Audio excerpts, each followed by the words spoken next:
Well, welcome to the Mechanic to Millionaire podcast, episode number 14 14.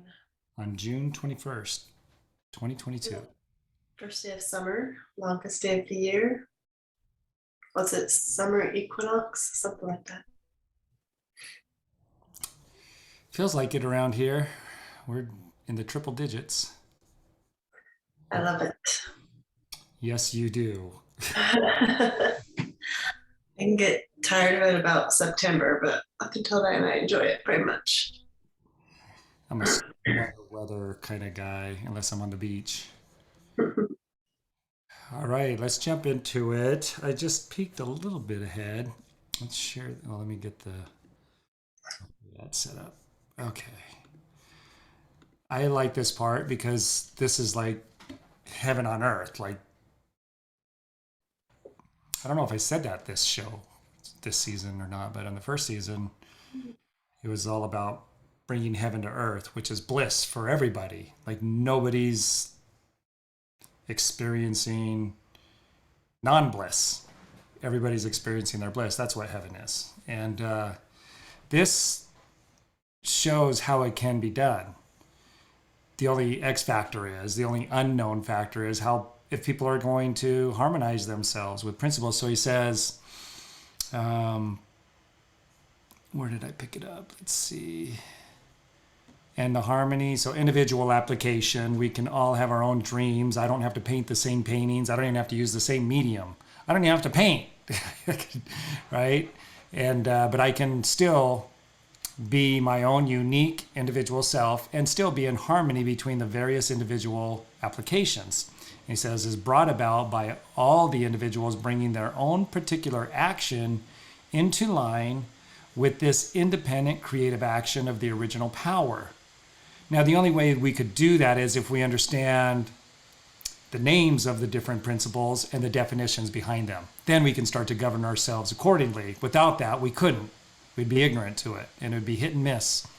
So he goes on to say, it is, in fact, another application of Euclid's axiom that things which are equal to the same thing are equal to one another. So I like that. You could sit and ponder on that for a while and really come to some deep, meaningful meaning for yourself, for ourselves, for myself. And it's worth doing that. I want to go down a rabbit hole, but let's just finish. I want to finish to the end, and then we'll go back. Then we'll go down the rabbit hole. So, though I may not know for what purpose someone may be using the creative power in Peking, is that Peking? I think that's nice. Peking. I think, is there a Peking? Peking? Anyway, some other country or city, whatever that is, on the other side of the globe.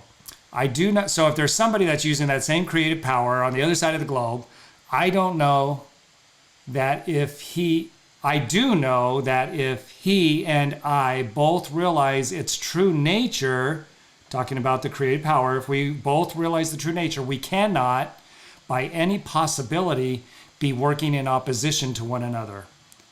For these reasons, having now some general idea of what it is we are in search of, we may commence our investigation by considering this common factor which must be at the back of all individual exercise of creative power. That is to say, the generic working of the universal creative principle. And he really jumps in deep here. He goes into some of these principles, and I think, in a way, in this book, deeper than Wallace Wattles, maybe Charles Hannell as well, maybe in his own way, but a little bit deeper. So I was thinking today, we got to speed this up. Let's get to some of the good stuff in the book. But let's put on the brakes for a sec. That being said, let me contradict myself. We all come from God, and on an even more deep, we all come from the same universal substance, and so a part is the same in kind and quality as the whole. So if I cut a slice of an apple pie out from the apple pie, it's the same. Even though I remove it from the apple pie, it's still the same as the apple pie. we can't remove ourselves from being this creative or this quantum soup that we're in. We can't cut ourselves out of it. We're always connected. So in that real way, we are really one. But that being the case, a part is the same in kind and quality as the whole. The only difference is in degree. And it might be Charles Hamel who says that. The only difference is one of degree of intelligent understanding of the creative power, and whether or not we're in harmony with all of the principles of that power, or if we're missing some of them. That's the only difference. But all of us have the same quality within us to bring out equally what anybody else can bring out. And so that's a cool, like, nobody's to a disadvantage when it comes to where we come from. Maybe we are in this world by where we were born, our upbringing, the things that we were taught that were erroneous, even though we were all taught erroneous things. There's still no disadvantage in the eternal nature of our being, in what we're all able to become, because we're the same. And so the greatest to the least. We all have, nobody's to a disadvantage. Now, we may not, of course, we're not going to realize that equal empowerment and self-actualization in this life, but this life isn't all there is. And that's a cool thing to keep at the forefront of our minds. There's a much bigger, greater meaning, eternal. So what say ye, Carrie? It's really easy to get caught up on this life and even this moment sometimes, and forget what the goal is or what the purpose is. If I remember that my purpose is to be, the greatest, grandest version of myself, I'll just make it general.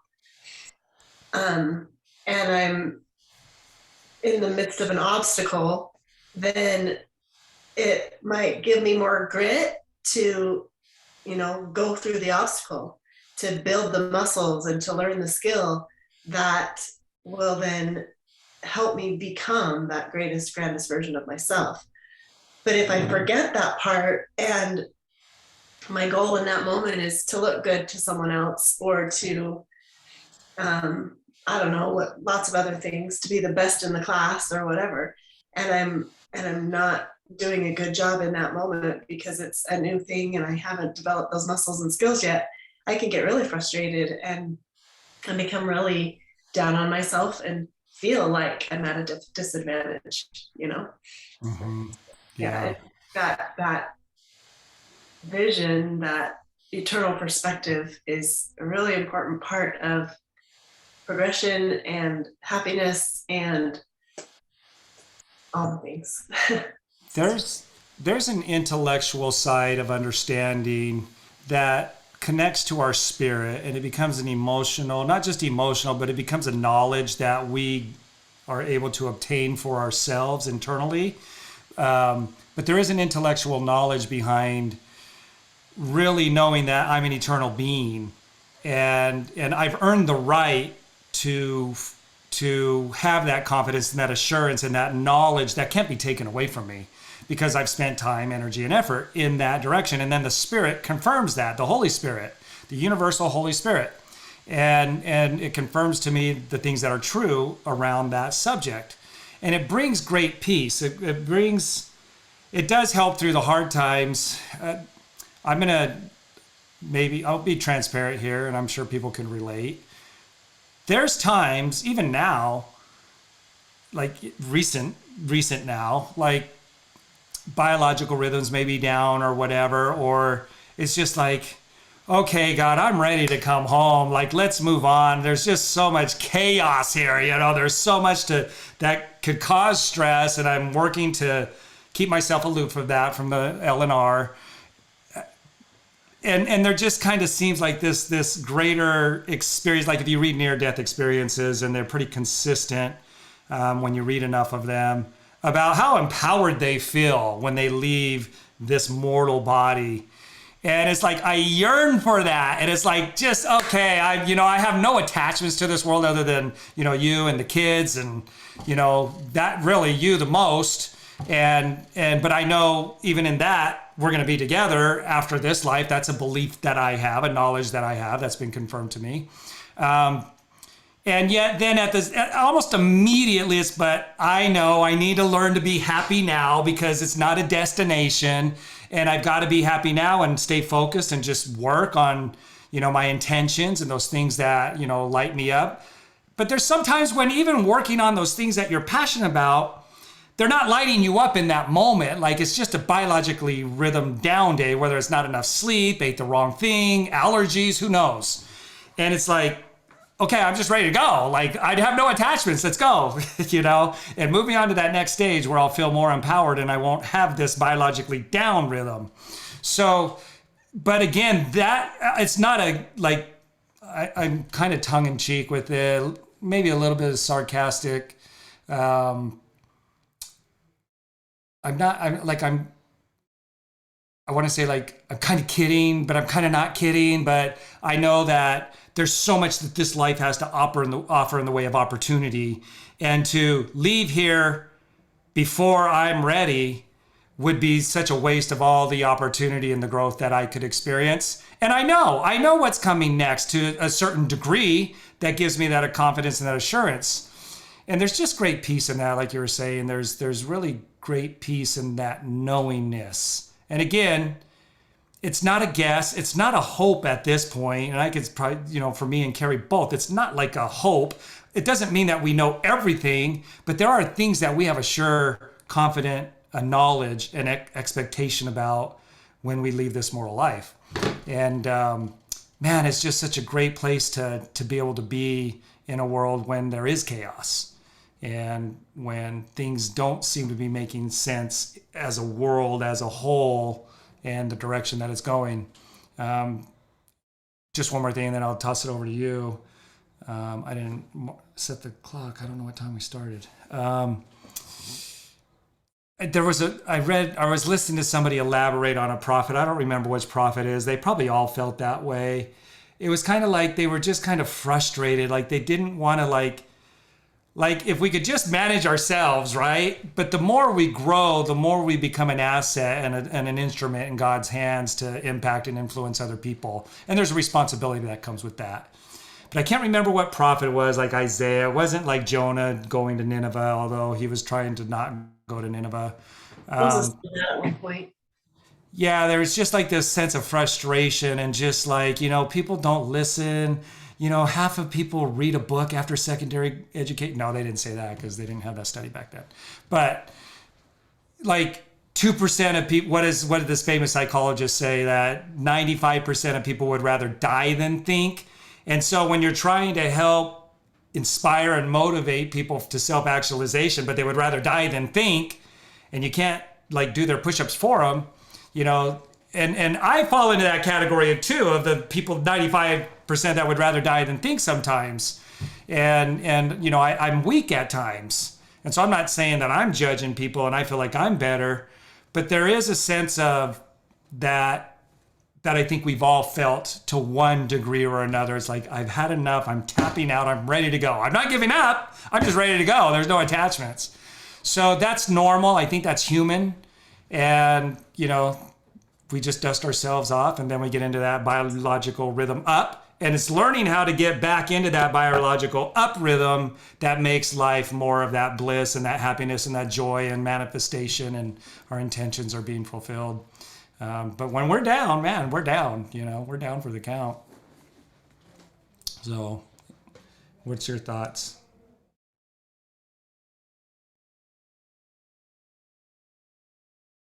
Are you there? There's a lot of reasons. Oh, you're freezing up. That's weird. Like your video was moving, so I thought you were just pondering for a sec. Can you hear me? Where did Carrie go? Oh, she just checked out. She tapped out. Oh my gosh, she totally tapped out of the Zoom, not life. So I'm still here. So we'll just wait for her to get back on. But I hope that gives you a sense of comfort and a sense of wow, I'm not the only one that feels that way. The goal and the challenge and I guess for lack of a better way of saying it, the trick is to get back into that biological up and then stay there, right? And minimize the times when we're in that biological down rhythm. And there's a lot of factors that play into that. And most of them are in our control. Some of them maybe not, you know. So I was just saying you tapped out, like Carrie tapped out, like she left. Then anyway, it's telling me to admit you again. You're already in here. See if you can unmute yourself. Are you there? There we Can't go. hear. Yeah. Oh, there we go. Okay. So I was just saying, you know, the goal and the challenge, and then you can just kind of what I was saying, so you can kind of tell off of that. The goal is to try and get out of that biologically down rhythm and find triggers and ways to get us in that biologically up, and then stay there and have fewer and fewer times where, you know, where there are not as many downs as there used to be. And most of those, like staying up here, most of those are of our own making, whether we're down or up. Most, not all of them, but most of them are of our own making, where we can stay up for a good period of time and have less and less of those down, biologically down rhythms. But like I said, there are some factors that we are not in control of that put us in that down rhythm. But Yeah. And the more that we can become aware of what those things are, there are things that most of us can do about those things that we don't have control over. When we learn what they are, we can do something about it, work with which them. is cool. I was working with a client today, and he's in a state of depression. And when you're depressed, it's one of the easiest to treat, meaning like they have the science of what helps treat depression, but it's one of the hardest to treat because you don't have motivation to do the things that you need to do to help yourself not be depressed. And so I was working with him, and he's in a state of that down biological rhythm. And you're frozen, so I don't know if you can hear me, but he's in that state of that biological rhythm where he's just down all the time. And I just asked him a simple question of what was your favorite thing that happened yesterday? And it took him a minute. He's like, that's a hard question. I'm like, it didn't have to last very long. Maybe it just lasted 30 seconds, you know? And he thought about it, and then he was like, oh, somebody told me they liked my beard, you know? And so he's like, it was really simple, and he started to laugh. And I'm like, okay, so before then you were feeling a lot of stress and pressure and overwhelm. And what changed when she told you that she liked your beard? And he's like, I don't know, all of that went away, and I just kind of felt relaxed and peaceful. And I'm like, oh, okay, so you felt peace, you felt relaxing, you felt relaxation, that's the word. He's like, yeah. And I'm like, oh, so is that the way you like to feel? He's like, oh yeah. Like, what else makes you feel that way? You know? And then we went on, he was talking about, when he goes on a drive and he listens to music. And I'm like, oh, so music is helpful. He's like, yeah, actually music really helps. I'm like, okay, what's your favorite playlist? What are your favorite types of music? And we started talking about music.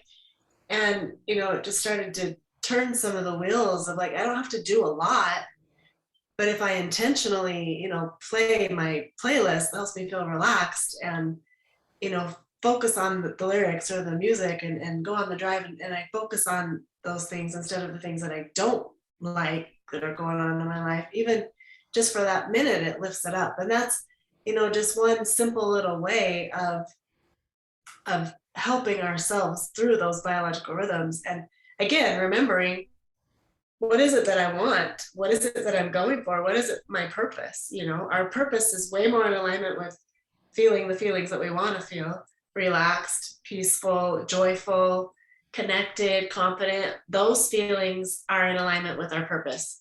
Those feelings are in alignment with heaven on earth. And sometimes I think we feel guilty for feeling those things, and we feel like we have to focus on the hard. Life is hard. It can be hard every day, right? And again, the hard changes when we remember where we're going and what it is that we want to do. We can focus on those things. I can put in a playlist that makes me feel better, that makes me feel more relaxed, or whatever it is. And again, it's not a just. I mean, when you're in that state of depression, even that can be difficult. But just getting our mind to see things differently and to remember what the goal is can do a lot for us. Yeah. So Yeah.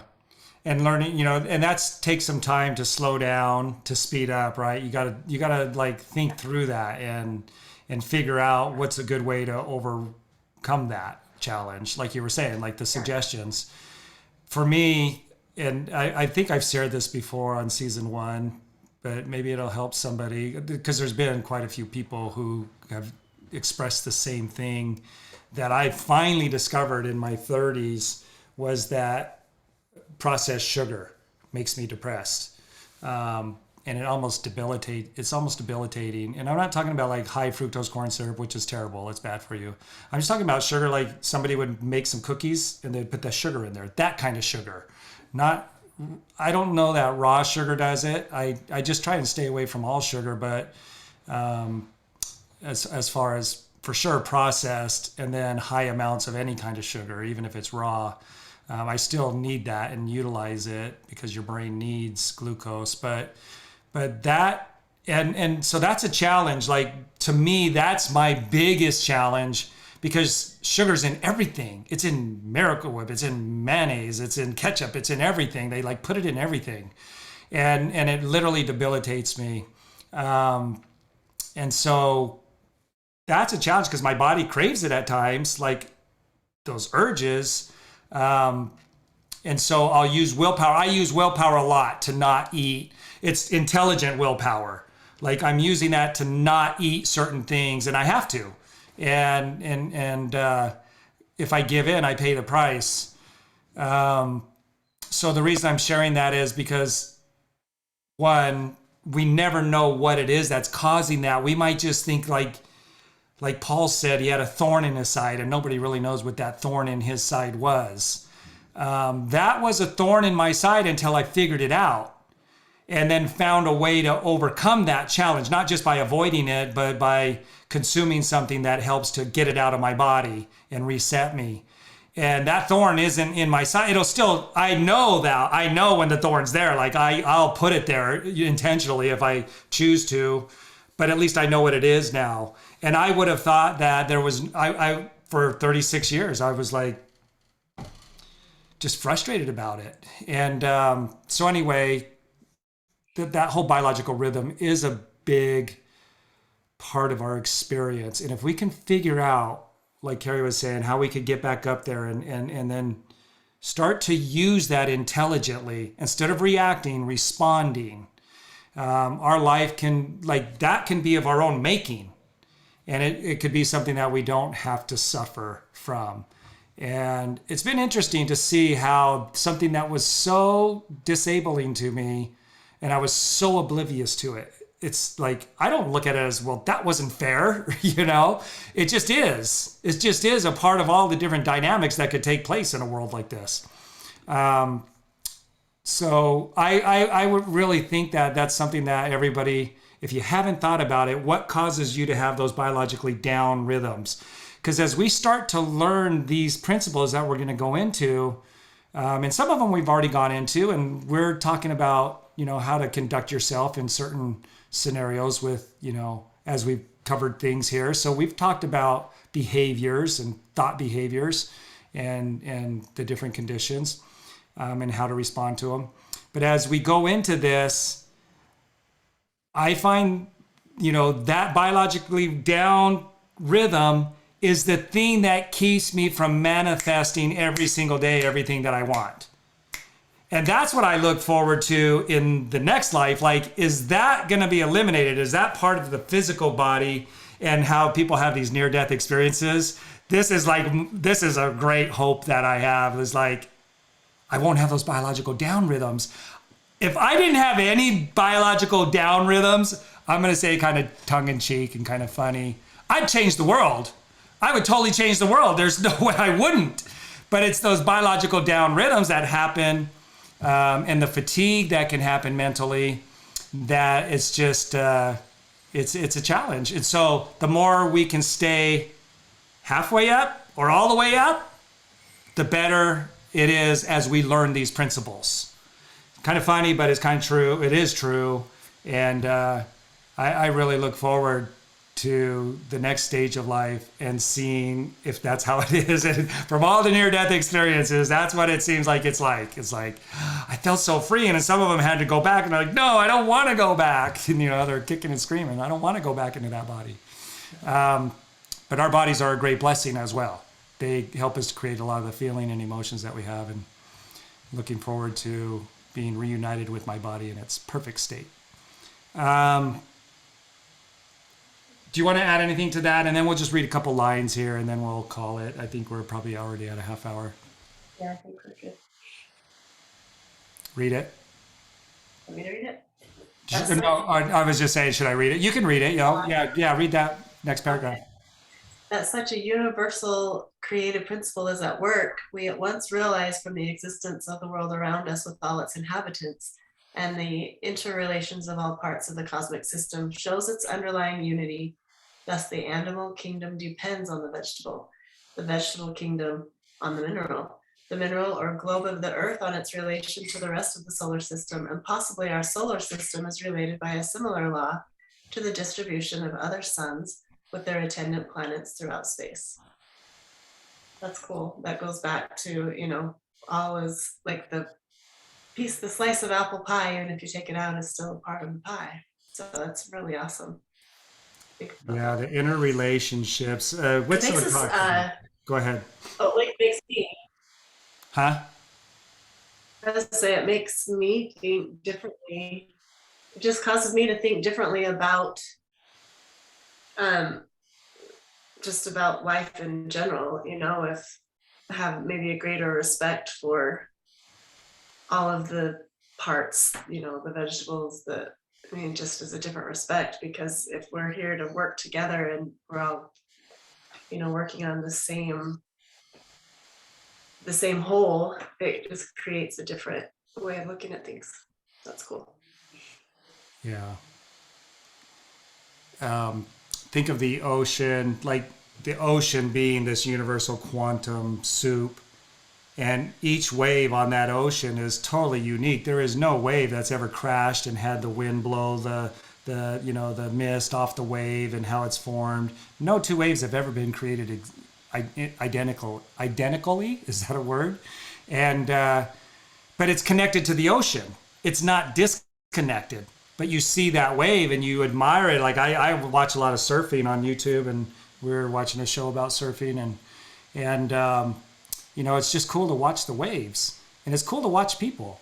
It's cool to see their uniqueness, and so many people shy away from that and they hide it, and they never like build it up and like master things that were born to do. But if they did, it would be awesome to watch them as well.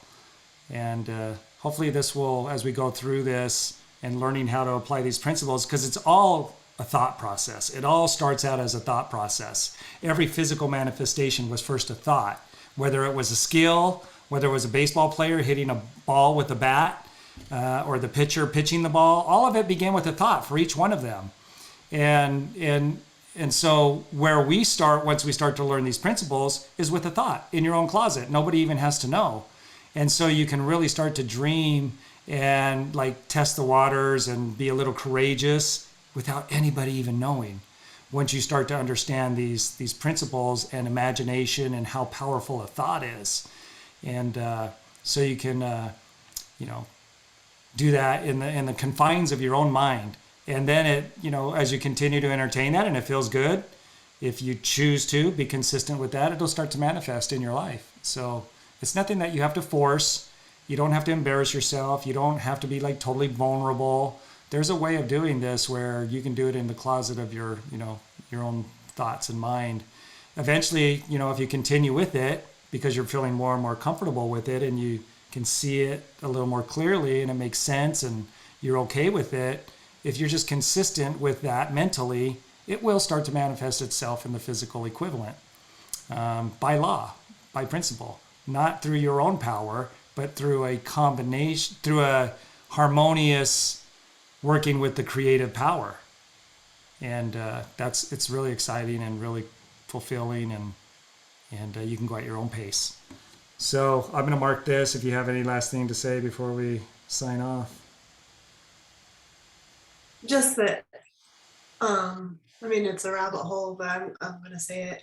There is a level of vulnerability that is necessary. There is a level of messy that needs to happen in order to be refined, and that is a principle, and it is a powerful thing to do.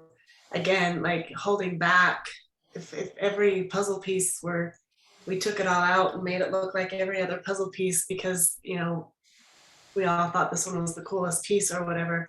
It's the, usually messy is a state of mind, or, you know, vulnerable is a state of mind, but it does take that, and there is a power to that and a principle to it. Yeah. So And it's, yeah. yeah, that's true. I remember somebody going through our course and we asked them to go home and think of their highest, grandest version and write it out as an already accomplished fact. And they couldn't even do it in their own home.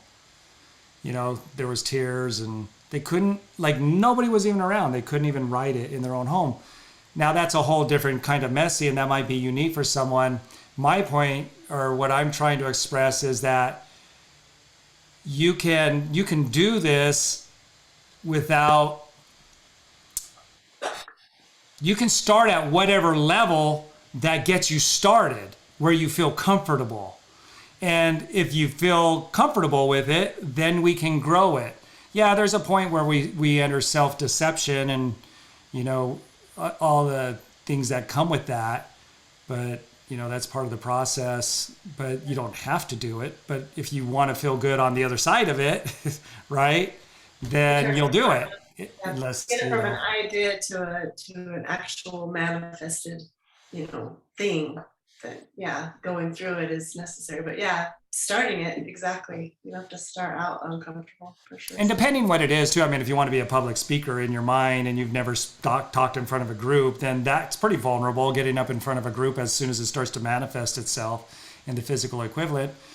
And I was thinking too, but if you're like maybe you want to paint and you just never had the courage, but you start to get comfortable with that in your mind, and then you can start painting in your own room, like, you know, but that would still be a challenge. I could still see how that would be a challenge, but not as much as well, I guess it's all relative, whether getting in front of a group of people or painting in your own room finally and getting the paints and drawing that first stroke, you know, painting that first stroke.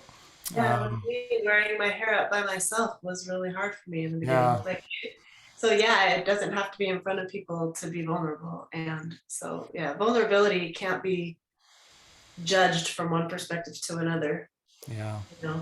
So thinking that you have to do what someone else does just in order to you know, get the results, that isn't going to work. You have to look inside and figure out, you know, what it is that stops you, and then figure out what to do about that. So And it's what causes the person to want to do that? There's several things too that come to my mind. Is you're sick and tired of being sick and tired of it. Like you just like you've had enough, and it's like I've had all I can stands, and I can't stands no more. You know, like Popeye.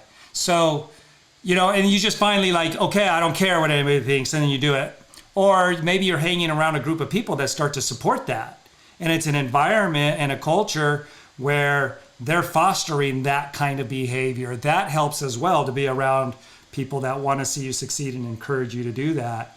And other people are being role models for that. Those are two. I'm sure there's others, but anyway. Okay. I guess we'll end it there. Time goes by so fast. Like we used to do hour shows, right? And yeah, and it still is like wow, it goes by so fast. All right, you guys have an awesome day, and we'll see you on the next one. Bye, everyone. that.